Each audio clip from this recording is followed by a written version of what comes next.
salaamaaleykum téléspectateur Wanel TV maa ngi nuyu bépp sénégalais man la Mandione Ndir ñu gën ma xamee si BMJ you know the vibes. BMJ en fait diminutif Ben Marwan Junior la Ben Marwan Junior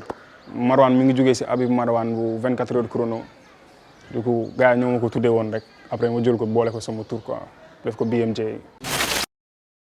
Bon signification BMJ comme ni ma ko waxee léegi mooy Ben Marwan Junior B Ben M Marwan J Junior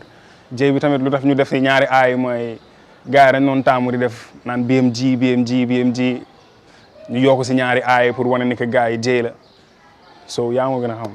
BMJ Ben Marwan Junior.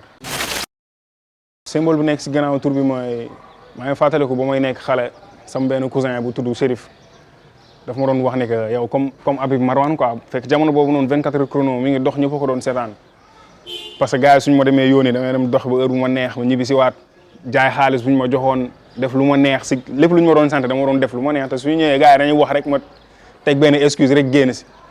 du coup léegi suñu demee ba ñëw rek day ne kii bu leen ko déglu mooy Habib Marwan lu mu dugg da siy génn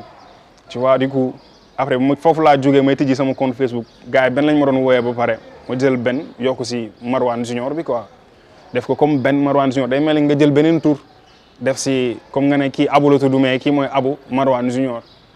du coup loolu moo taxoon gars yi tuddee moo ko parce que xam nga bëri woon pexe rek loo dugg génn ci xam nga dafay dégâts tamit comme Habib Marwan. surnom bi BMJ ñu ma ko commencé woowee je pense balaa may commencé rap sax balaa may commencé rap gars yi ñu may woowee Ben Marwan Junior mais je pense que bi may door a commencé rap tamit tudd ma woon Ben Marwan quoi. tudd ma woon BMJ maa ngi tudd Daadafal foog naa noonu ma gars yi doon woowe noonu laa tuddee woon sama bopp Daadafal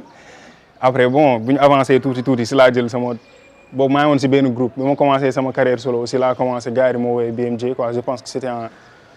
bi may door a commencé rap en 2013 je pense 2013 2014 2015 si laa door a tudd BMJ quoi. damay jël comme affaire yi fu mu commencé rek si tur bi fu mu commencé quoi mais comme ça ba may wax sama benn cousin bu ma tuddee woon Habib Marwan. maa ngi fàttaleeku benn jour la dama demoon football yi ànd ak sama gars yi ñu ngi ma jox 5000 foog naa li ma wax ni 2009 2010 yooyu jamono yi xam nga 5000 nekkul lu xale waroon fooye ma dem football nekk si mbedd bi football ñu ma yónnee ay 14 heures ay timis laa ñibbisi bu ma ñibbisee nag commencé di expliquer nan laa def ba xaalis bi réer fekk xaalis bi yàlla xam na ne réerul man maa si def lu ma neex jour boobu lañ ma commencé wax ay Marwan sax mais dañ maa escanté ba ma sonn nag du coup xam nga. tur bi daal foofu laa ko jëlee daal si Marwan bi foofu laa ko jëlee si ay dafay dégâts affaire yooyu noonu waaw jour boobu tàngoon na si moom trop yaa ma gën a xam.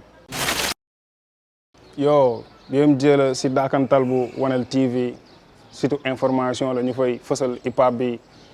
dama dof dama lay jàpp di la yàbbi parce que sexoon naa la démb li ngay def du rap fii Wanel TV Charatu Khalifa Jaxate rappeurs yi su ma téyee microphone bi nu ma koy yàqatee. parce que man ak ñoom du benn man maa leen jiitoo ay kilomètres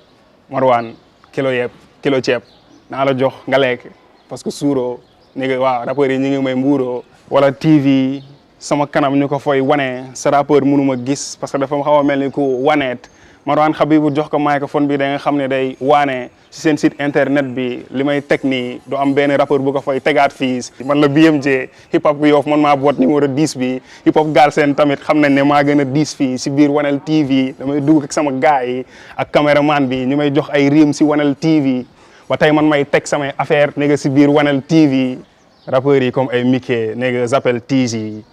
maa ngi nii damay yëg si kaw TG bunti wërsëg yi dafa tëju dama koy TG waaw wala boog sa rappeur day jàng wax man maa ngi fer EG dóor la ay coup ni nga waa bii